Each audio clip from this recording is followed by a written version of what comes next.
السلام علیکم ناظرین، آپ دیکھتے ہیں ہم سوشل ایشوز پہ بات کرتے ہیں اور بہت سے ایسے معاملات کو دیکھتے ہیں جو کہ ہمارے معاشرے میں ہو رہا ہے۔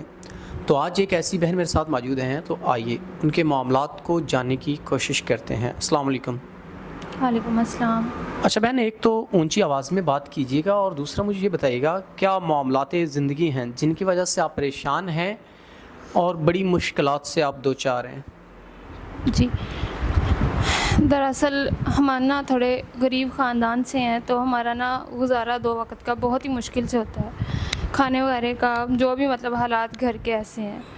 تو نا میرے چچا نے مجھ سے جہیز کی نا ہماری مدر سے، ہماری والدہ سے ڈیمانڈ کی، تو ہم دو وقت کا گزارا ہی بڑی مشکل سے ہوتا ہے کھانے کا۔ ابو میرے نہیں ہیں، تو والدہ نے نا مطلب ان سے بات وغیرہ کی ہے کہ نہیں ہم نہیں دے سکتے، تو نا اس لیے میرے سگے چچا نے جو رشتہ ہے وہ توڑ دیا، انکار کر دیا رشتے سے۔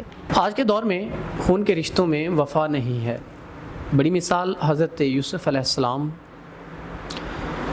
تو باقی اب آپ کیا دیکھتی ہیں اپنی زندگی کو، آپ اپنی زندگی کا فیوچر کیا دیکھتی ہیں؟ بس میں تو یہی چاہتی ہوں کہ ہم مطلب 4 بہن بھائی ہیں، تو سب سے بڑی میں ہوں۔ رشتے آگے جب اپنے سگوں نے ہی نہیں ہمارا ساتھ دیا تو پھر باقی کیا ہی ہم کسی سے لگا سکتے ہیں امیدیں۔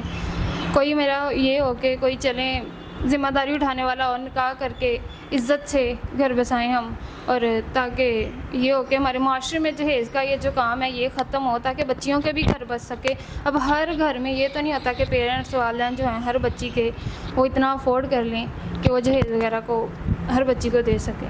ناظرین، ہمارے معاشرے میں اکثر دیکھا جاتا ہے کہ ایسے گھروں میں جہاں معاملات زندگی کو چلانے کے لیے دو وقت کی روٹی بھی بہت مشکل پوری ہوتی ہے، وہاں جہیز کی ڈیمانڈ کر دی جاتی ہے۔ بے شمار کیسز ایسے ہیں جو ہم دیکھتے ہیں، آپ دیکھتے ہیں اپنے معاشرے میں، اپنے ارد گرد جہاں آپ رہ رہے ہیں۔ تو ہمیں جہیز جیسی لعنت سے دور رہنا چاہیے، اور اسلام نے بھی اس چیز سے منع فرمایا۔ تو ہم امید کرتے ہیں کہ آپ ان چیزوں سے دور رہیں گے، اور اگر کوئی ایسا انسان آتا ہے تو آپ کو چاہیے کہ آپ ان کے معاملات زندگی کو بہتر طریقے سے حل کریں اور ان کو عزت دیں اور ان کے محافظ بنیں، نہ کہ ان سے طرح طرح کی ڈیمانڈز کریں۔ تو اسی کے ساتھ اپنے میزبان نواب احمد کو دیں اجازت۔ خدا حافظ۔